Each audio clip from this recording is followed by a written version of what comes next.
This is the After Party, live with Kim McAllister. Pick a couch, grab a drink, and settle into the conversation.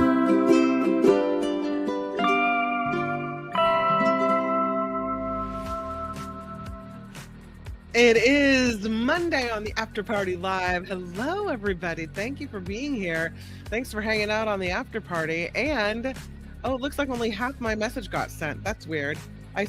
Did it come through? Hi, all. Let's get this party started. Okay. Yeah, weird things are happening with my chat. Sometimes I can only see half the message. I don't know what's going on. Yeah, teacher's here. Thank goodness. Shh, I'm glad teacher is here. This teacher wasn't here a day last week, and when teacher's not here, it's like there's the grown-up in the room is not here, and so I kind of freak out a little bit. Yeah. Thank you for hanging out and being here. Rev P with a nice little peace message and a little love. I appreciate that to start us. Thank you to Wes, who on this Cinco de Mayo has popped in with a $5 contribution to the show via PayPal. Overnight, a recurring payment from Deborah S came in for $5, and Paul L pops in with $82. What? Thank you, Paul. Appreciate that. Harold with $5, and Rhonda pops in with $5. You guys are so nice to keep this show going. That is what the plan is, to keep going. And as long as it works out and there's enough money to pay for all the things needed to do the show, then we'll keep it going. So thank you for contributing, and thank you for making it possible for me to continue doing this little show, this little labor of love. I really appreciate it. Oh, it was a meeting in the wild between Heather and SJ Lola. That's wonderful. She's going to adopt your foster kittens, maybe. What a great connection. I love that. Wonderful. I'm so glad to see people become friends and see people, interacting with each other. It's really, really good. Love it. All right. Let's go to some of the stories I have for you, because one of them, it's kind of unbelievable. It's about this bull that hopped on a scooter and took a bit of a ride. And I do have video to show you. I will say the ride was short-lived. And here's how it went down. Let's see if I can make this bigger for you. Here you go. I'll take the music off. There's the bull. And look, it jumps right on the scooter and away it goes. Is that even physically possible? You wonder, is that AI? Yeah, it didn't go very long, but that is crazy, right? Is it just me, or does it look like that bull actually knows what the hell it's doing? Yeah, that's what it looks like to me too. This happened in India, in Rishikesh, Uttarakhand, India. And this stray bull hops onto this white scooter. You saw it there. We'll play it again. This white scooter, before putting its front legs right onto the seat, and away it goes, rolling the scooter out into the road. People trying to get out of its way, this bull. And then the bull crashes into a nearby gate. Boom. The vehicle falls onto its side, and the animal walks away. It looks like nobody hurt there. And that's it. That's a normal day in India, apparently. Wild. Yep. So there you go. I thought that was pretty cool. Pretty crazy. All right. I have another story that I have prepared for you. And that one is about dummies in the HOV lane. So let's talk about this.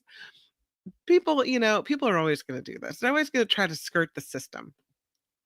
2 drivers have been caught in the state of Washington recently with these dummies sitting in the passenger seat to foil police into thinking that there's somebody actually there. One of them happened on I-5, the driver saying it was only to be able to use the HOV lane, didn't give the passenger a name. Then there was another one. Yeah, the first driver was pulled over Tuesday in the HOV lane on I-5 when a trooper noticed the only passenger was a mannequin wearing a brunette wig. I mean, if I saw that from afar, I wouldn't necessarily think that was a fake person. That's pretty realistic. Yeah, driver said, I only did it so I could use the HOV lane. And the next driver was stopped 2 days later, also on I-5, when a trooper suspected a backseat passenger was fraudulent. This one a little less, a little less, uh, I don't know, professional looking. In this case, there was no mannequin. No one really spared the expense of the mannequin, but here's how it looked. This one, they just kinda dressed up a piece of cardboard, it looks like almost, with a hat. I mean, it could be a little kid with the face down sleeping, but it wasn't. No. It was another faker baker, and that's just the way it ended up with this guy. This expensive when you get caught using a dummy in the passenger seat, yeah, nope, yeah, not gonna work out. So, this is a dummy doll. It's got the bright yellow windbreaker and the baseball cap there. This is a $186 fine for incorrectly using an HOV lane, and when you're caught using a dummy or a mannequin, they tack on an extra 200 bucks for your wicked clever lie. So that's what'll happen to you in the state of Washington. I think it's more expensive if you get caught doing that kind of business in California. But yeah, so don't lie. Don't use the carpool lane if you're not supposed to. And you wonder though, how many times people got away with it. Yeah, maybe that makes the ticket worth it. I don't know. I have another robot video to share with you. This is a Boston Dynamics robot, and look at this. I'm telling you, getting better and better. This is the Atlas robot. We'll go back to this. Crawling, walking, doing all kinds of moves. This Boston Dynamics humanoid robot is going to work in a Hyundai vehicle factory this year. They're going to do trial operations in the Hyundai factory. They call it a significant step in integrating cutting edge robotics into automotive production. And that's what the latest is, the Boston Dynamics humanoid robot now working in the car factories. So there you go. And I always love a chance to show you the robot breakdancing. So, got to do it. Can we talk about the world's oldest person? The world's oldest person was 116 and lived in South America and passed away. And so now we have a new world's oldest person, and this is Ethel. Ethel is 115. She is the oldest person in the UK, and now this British woman is the oldest person in the world. Her name is Ethel Caterham, 115 years old. She looks great. She was told this week she's now the oldest person in the world. 115, 252 days old. She takes the current title from Inha Canabaro Lucas, who was 116 when she passed away. She's a Brazilian nun who died at the age of 116. So it's interesting because Ethel here, at 115 years old, is still the youngest person in 12 years to hold the title of the oldest living person. She was born in 1909 in this little village, Shipton, Bellinger, Hampshire. It's a village with a population today of about 1,500. She is still the last person to have lived under the reign of Britain's King Edward VII, who was in power from 1901 to 1910. She is the only remaining British person born before 1913 alive today, and she's believed to be the only living person in the world born in 1909. She had 8 siblings. One of her sisters lived to be 104, passed away back in 2002. That's the thing about being so old is all your family, like your family you grew up with, maybe you have kids and descendants, but most of the people you've loved in your life are gone. Hmm. She was born 19 days after the U.S. Army Signal Corps Division bought what was the world's first ever military airplane from the Wright brothers. She was born just months after the Titanic was built, or the construction started on the Titanic. Yeah. She had 2 kids, um, and she drove a motor vehicle until she was 97. Finally, at 97, she gave up driving. She outlived both of her daughters, and her oldest daughter died at 82 from cancer. She now is her family is her granddaughters, so 3 granddaughters and 5 great-grandkids. So, yeah, imagine living that long and your kids die before you and your all your siblings die and everyone's gone and you're just it's you and your grandkids now. So, Ethel, 115 years old. Amazing. Not so happy, but kind of good, I guess you could say. They're dumping flies on neighborhoods in the South Bay. This story out of SF Gate. They're dumping millions of flies on Bay Area residents, and it sounds bad, but it's necessary. We've got a problem with Mediterranean fruit flies in the Bay Area, so there's a specialized government aircraft ejecting millions of little Mediterranean fruit fly babies over Alameda and Santa Clara counties because they're trying to get rid of these. What they do is they create these sterile flies and they sterilize the male fruit flies. They load them up on an airplane and then they dump them on Bay Area towns. So if you see something coming out of an airplane and you think, oh, that's weird. Yeah, that's what's happening. The male fruit flies are released via aircraft so that they can join the fruit fly population in any given area, procreate, and then nothing ever happens. There's no fruit fly babies born because they were sterile. Disrupts the natural mating cycle and leads to offspring that are not viable, is what they say. So it doesn't involve harsh chemicals. It just involves releasing millions of these flies weekly. They've done this in Los Angeles County as well. So they did it in other parts of the East Bay. They did it in Union City, Fremont, Newark. So these are the areas rather under quarantine. So yeah, the male sterilized fruit flies are overhead coming down. Here's the lotto of the day. Ready for it? This one, 0 is a big number. They did a study. The North Carolina Education Lottery said 5,420 tickets won a total of more than $2 million when a pick 3 drawing came up with the numbers 000. A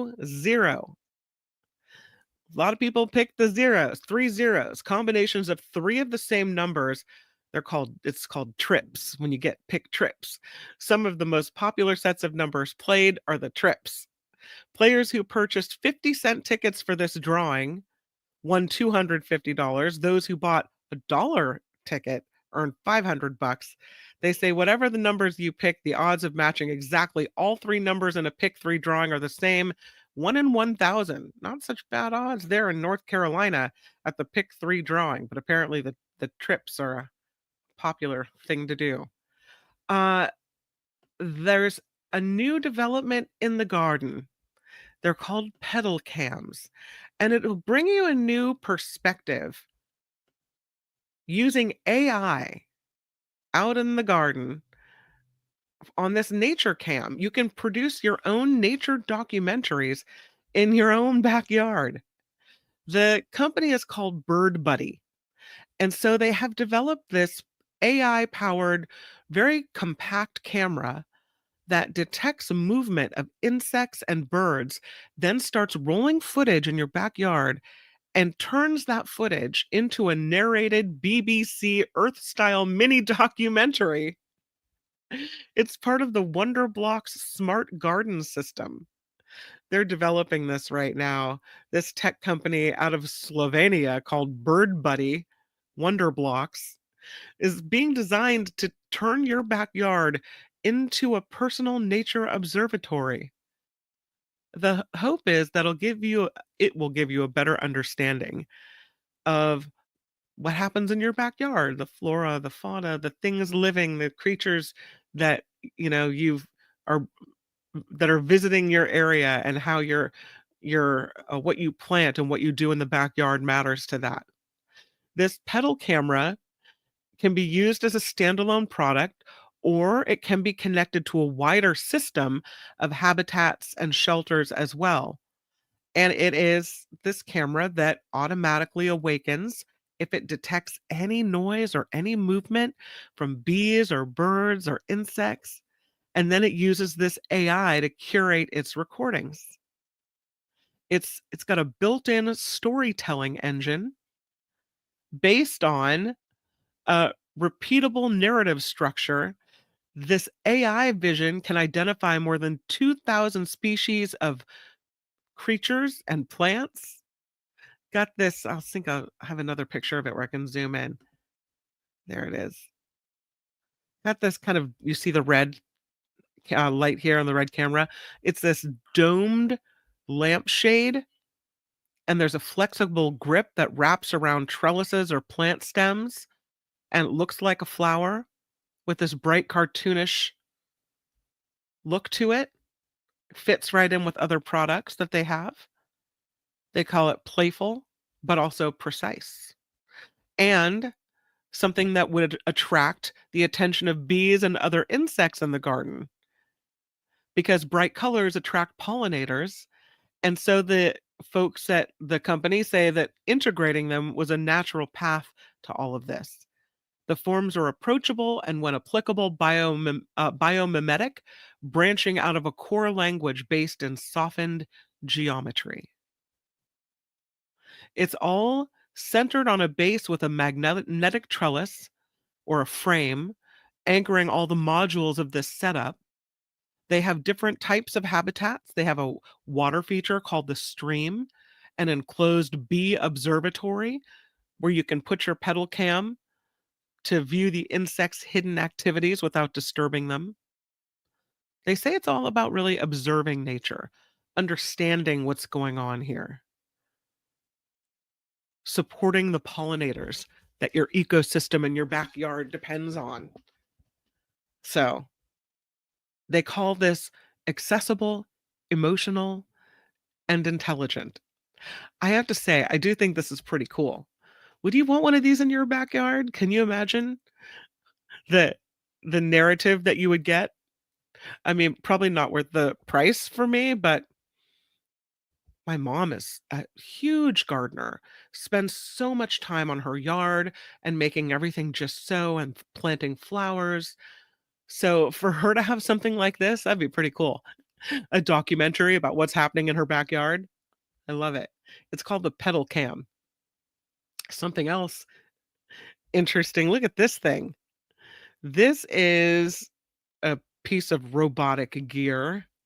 It's a biohybrid robot controlled by mushrooms, and it moves in response to light. This developed by researchers at Cornell University. They've developed this pair of small robots powered by mycelium. The robots meant for use in agriculture or space exploration. They designed a way to grow mycelium into the electronics of a robot.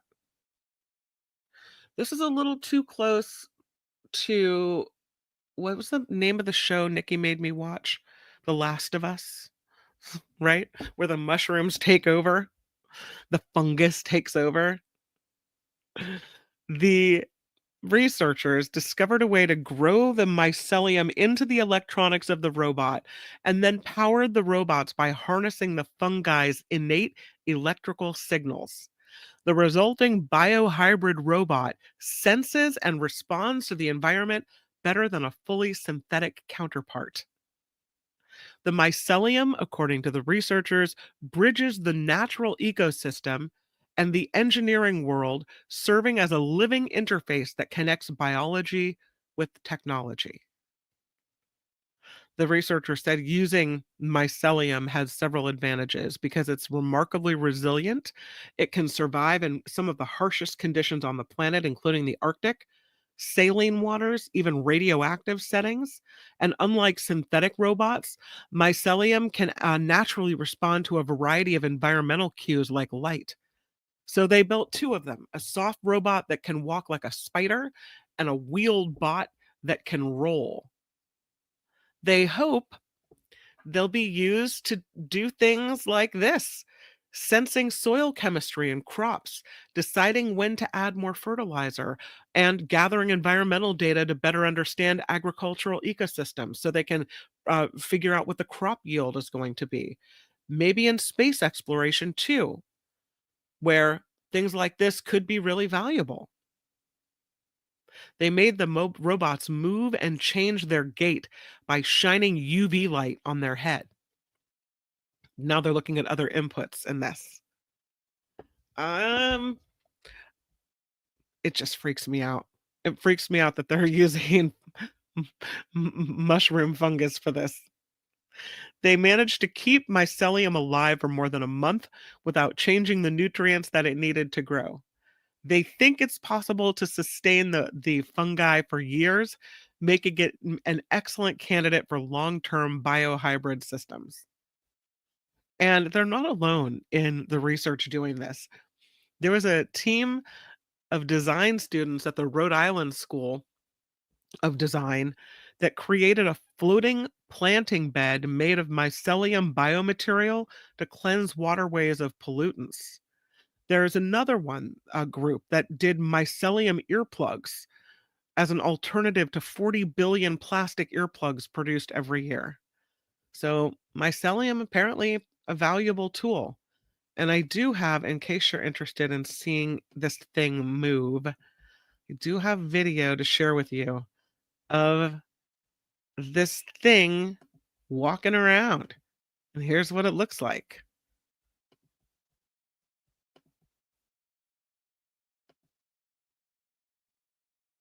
It's jumping all over the place. Look at that. Look at it go. Based on light and the fungus inside of it. Does that freak anyone else out? Is it just me? Yeah, I don't know. It does move like a spider, doesn't it? So see the flash of light there? And that caused it to move and jump and be mobile. Hmm. Okay. Like, if you insist. Oh, we've come to the portion of the show. It's Hide in Your Cave Monday. Sometimes you just don't feel like getting out of your cave. Maybe politics, a little too much to bear over the weekend. It's time to go to the cave. I don't know what possessed me to search for the oldest caves in Indonesia. What popped into my brain that made me look for that? But that's exactly what I'm looking at here.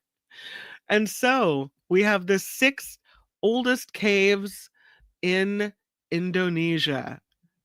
They are stunning. We go from Java to Papua, harbors. These are the top six oldest caves in Indonesia. And the first one you're seeing here is called Jomblang Cave. It is thousands of years old. It has this opening at the top where the light shines in, and they call it a light of heaven phenomenon. It has vast chambers and formations. They call it like a time capsule down there. And it's known for this light of heaven where sunlight passes through a massive hole, casting a glow into the depths of the Jomblang Cave. It's being called a unique, unforgettable adventure. You go down there, you see natural wonder, historical intrigue, and the ability to explore. But to get down here, you have to lower yourself on ropes about 15 to 20 meters down. So it's not easy as you lower yourself through that circle of light. The next one has some cool ancient history. This is the Pindul Cave. And the Pindul Cave is beautiful. I'll say that. It's a unique river tubing experience. It's got a reputation for natural beauty and adventure. You get this chance to tube through the river that is underground, an underground river that winds through the cave's passages, said to be enchanting. The river, the underground river inside the Pindule Cave, goes for about 350 meters. They say it's a thrilling, immersive journey through the heart of the cave. That's a pretty cool thing. The next one is called the Kokro Cave, and it has intricate stalactites and stalagmite formations. Here's Kokro. Also looks like you've got to get down there on a rope. But that's got well-adorned formations that look like curtains, an Indonesian keris dagger. It is 18 meters deep. You can see these formations, these stalactites and stalagmites, shaped by nature over thousands and thousands of years. Beautiful. Now, this is the one, other than the tubing adventure, this is the one I'm interested in. Maybe because they've lit it up for me inside. It's called the Gong Cave. The Gong Cave gets its name from the echoing sounds inside. It's got stalactites and stalagmites, which are mesmerizing, and they've put some colored lights in here to enhance this whole experience, lighting up this ancient formations. It's a melodious adventure, the echoing sounds of its unique formations. How cool is that? Looks like it's easier to get to, and it's got a lot of walkways in there as well. You're in a whole different world. That's a great place to hide out. This next one is more than 10,000 years old. It's called the Belayat Cave. There's a look at that. Lots of fossils in there. Lots of things to see and look at. This has ancient human paintings and tracings, provides a glimpse into the life of old. The journey through this cave will take you through lush forests as well. And the cave's hidden treasures include fascinating tracings of ancient human hands and hunting scenes as well. Again, that's the Beloyat Cave. It is in Barao in East Kalimantan. So you can go see the old paintings in there. And the oldest cave in Indonesia is the Penggep Cave Complex. And this one is a series of caves, one chamber opening into another, opening into another. It is a unique treasure with 268 interconnected caves. 50 caves hold traces of ancient humans. There are prehistoric artworks, insights into the past. The caves of Penggep hold the world's earliest known figurative art, dating back more than 43,900 years. So, from the light of heaven in Jomblang to the historical treasures in Penggep Cave Complex, you see here, they say each one gives us a window into the past, into things that have been hidden beneath the surface for thousands of years. And that, my friends, is Hide in Your Cave Monday. I think we've hidden well. I like it.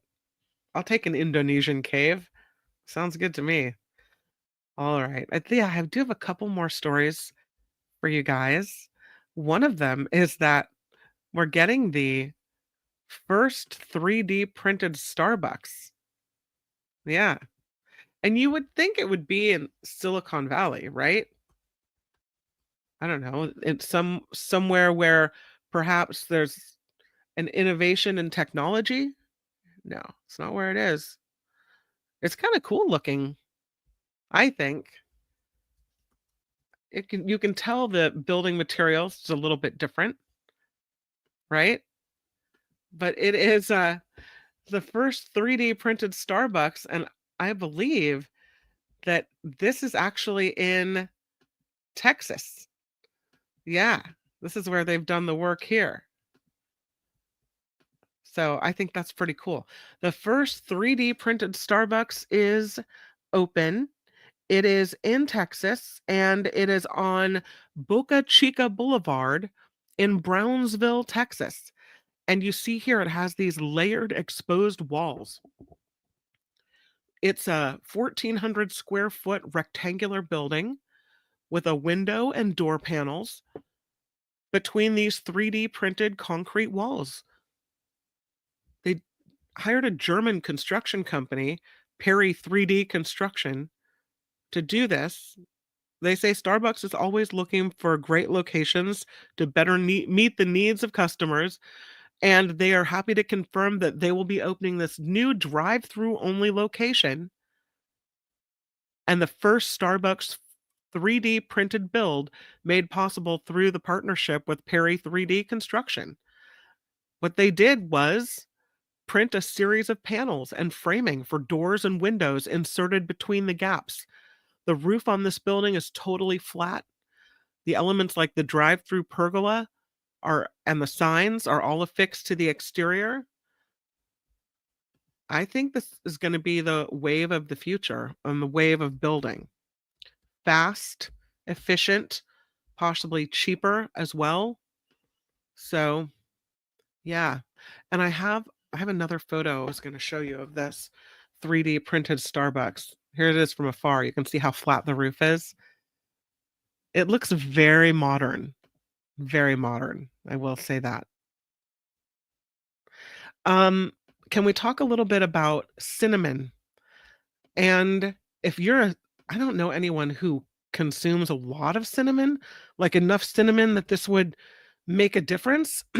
But cinnamon can make a difference in the effectiveness of your medication.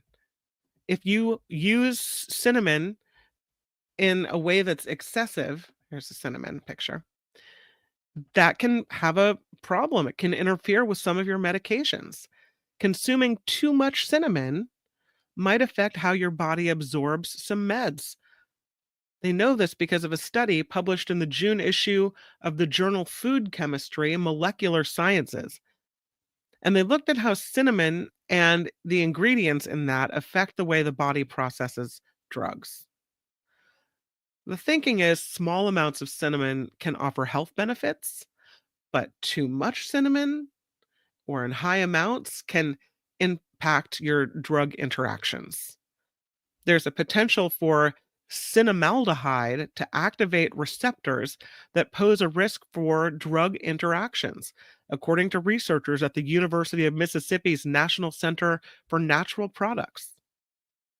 They say simulated digestion that they used to study cinnamon oil and its key compounds, cinnamaldehyde and cinnamic acid, they found both could activate the body's xenobiotic receptors.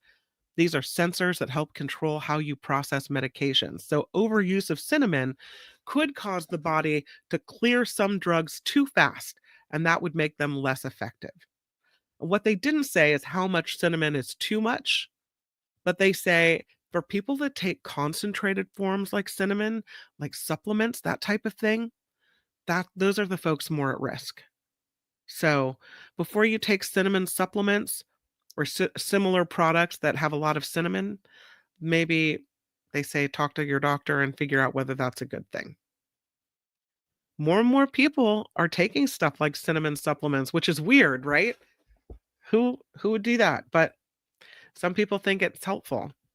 In some cases, maybe, but not in this case. Nope, not even a little bit. I think I have time for one more story. And I love this story so much because it's a new feature that will take your notes and turn them into a podcast. And I should say that my daughter has a study tool. Sometimes when she finds herself reading a book for English, she'll read the book, but she also then listens to a podcast as well. So she reads the book and then she'll listen to the book. And she says she remembers what she's heard more than she remembers what she's read. Different people learn in different ways, right? Some people learn more if they see things written. Whatever works for you, I think is the best way to go. And this is one of those tools that I think could be really helpful for a lot of people that need to hear things. So, Google will take your notes that you've taken in class or whatever it may be, and they will turn your notes into a podcast. It started as an experimental tool from Google, and it has turned into something that they have now made public because so many people are interested in using it. It's called Notebook LM. I have the website, Notebook LM.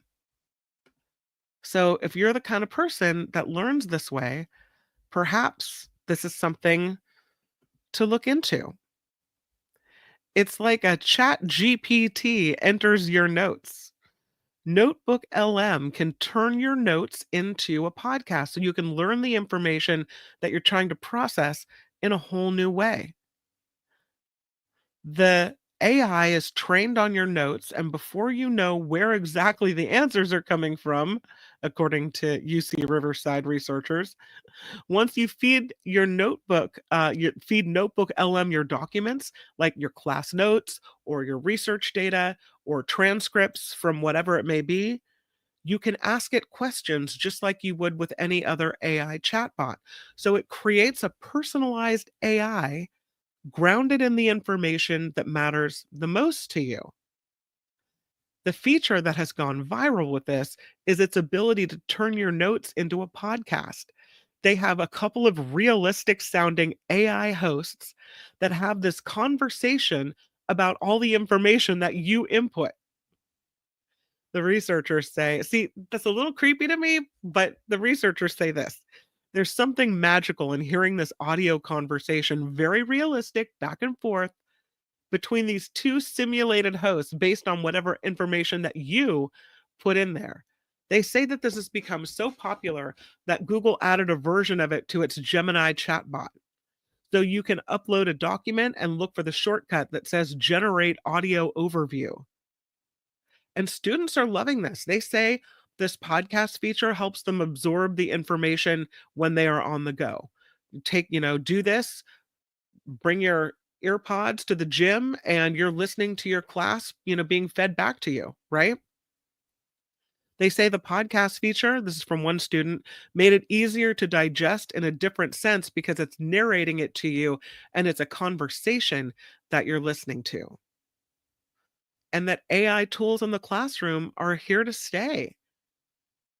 Researchers say just like you would need a skill in finance accounting to go into business, they are going to need to know how to work with AI instead of against AI. So professors are tinkering with all this stuff, trying to adapt and figure out how to teach students that are embracing new ways to learn. And we have more artificial tools like this being able to help with the way people learn. Some professors say they really appreciate that. So, Notebook LM, turning your information into a podcast so that you can get more, I don't know, oomph out of your notes that you took in class. Because a lot of times you write the notes and the writing helps you learn, right? But it's the looking over the notes again. And how many people ever go back over their notes? I mean, good students will, but sometimes you just write them and then they just sit in the notebook and that's it. You may look back and go, "Oh, yeah, I remember that class." But how many people really listen to and read in depth the notes again, like hearing a podcast would help you do? Mm. There is an exoplanet discovered about 5 years ago that has the coldest temperatures ever measured. This on a planetary body, I should say. The planet has another sexy name. It's called WD 1856 plus 534b. I think it needs a new name. It's a gas giant exoplanet the size of nearly 14 Jupiters and nearly 6 times its mass. It's an interesting gas giant exoplanet. With a little graphic for you. WD. WD needs maybe we should just call it gassy. I think it might need a newer, more approachable name. But maybe it's good that it doesn't have an approachable name because maybe it's so cold that it's good that we never approach it. No. It's chilly up on WD. Super, super chilly, as a matter of fact. Here's the graphic. The astronomers used the James Webb infrared optics and spectrometers to pinpoint the characteristics of this exoplanet. They did this by observing how much light is reflected from the surface or atmosphere of the exoplanet, and then they were able to calculate some details about the formation of this planet, biosignatures which were present, like oxygen, water, methane. This planet, WD 1856 plus 534b, is the first transiting planet known to orbit a white dwarf star, which is the hot remnant of a star that shed its outer layers after exhausting its nuclear fuels. Typically, that type of planet would become engulfed in the white dwarf, in the forbidden zone. That didn't happen here. It's likely twice the age of the Milky Way.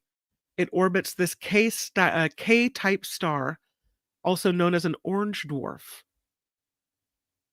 They say direct imaging of exoplanets can be hard because of the overwhelming brightness coming from their host star.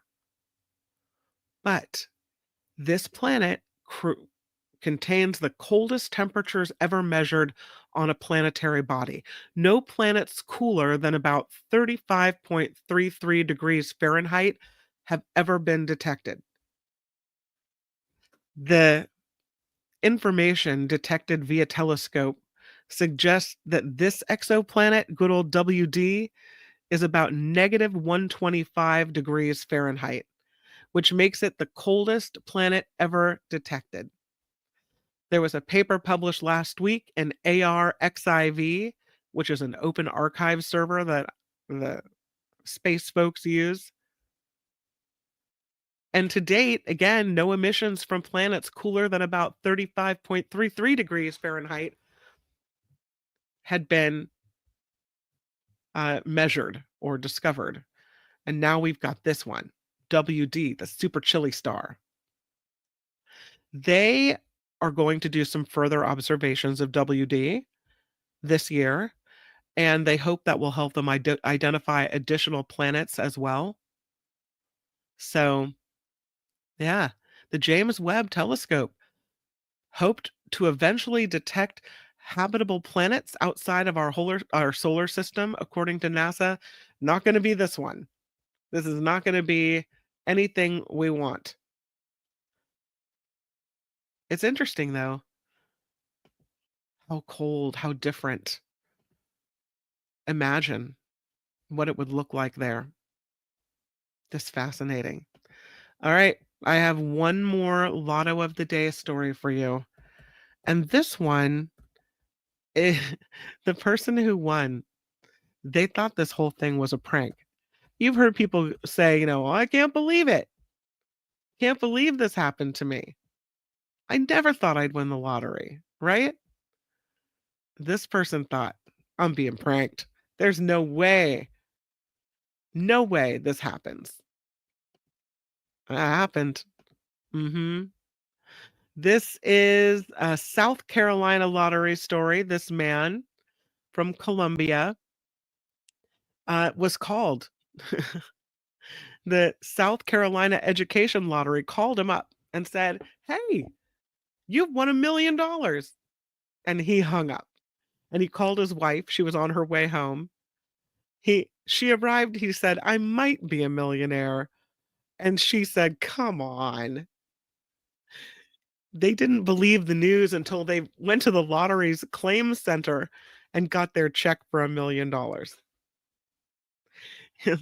The man won the prize in the Royal Million Second Chance promotion. The players were able to submit both winning and non-winning scratch-offs for a chance at the top prize. He says, "This is unbelievable. This is more money than I have ever seen in my life." So, not a prank. I guess when the lottery calls you, be very skeptical and go to the lottery office to make sure that you won. He didn't believe it. I mean, that really speaks to what happens today over the phone and how many scams there are, right? That you can't just believe someone when they say you won the lottery. Nope. No. Got to make sure. Got to check it out. And that's what this couple did. $1 million. Can you imagine? This is the kind of student that I hope I'm raising. Well, I mean, I hope that they would actually, bring their library books back when they're due, but it's nice. This is nice. This student realized that they had overkept their library books. The library books more than 20 years late. And so you have this. You have the books being returned 20 years later, along with a nice letter. That's sweet, right? Yeah. Why not? Look at this letter. To the librarian, Lady Margaret Hall, Norham Gardens in Oxford. Dear librarian, upon sorting through some books and boxes, I discovered I have inadvertently been in possession of these 3 books since I was an undergraduate 20 years ago. That's what the reads. Yeah. And so the books have been returned 20 years later with a nice little note from a former student at Oxford's Lady Margaret Hall. And the librarians say, "It's okay, all is forgiven. It's all right." The books were Philip Stubbs' Anatomy of Abuses, William Pierce's An Historical Introduction to the Marprelate Tracts, and Robert S. Paul's The Lord Protector, Religion and Politics in the Life of Oliver Cromwell. And again, they came along with a note of apology. The note said, "Please forgive me." The librarian said, "We're grateful for the full return. Better 20 years late than never."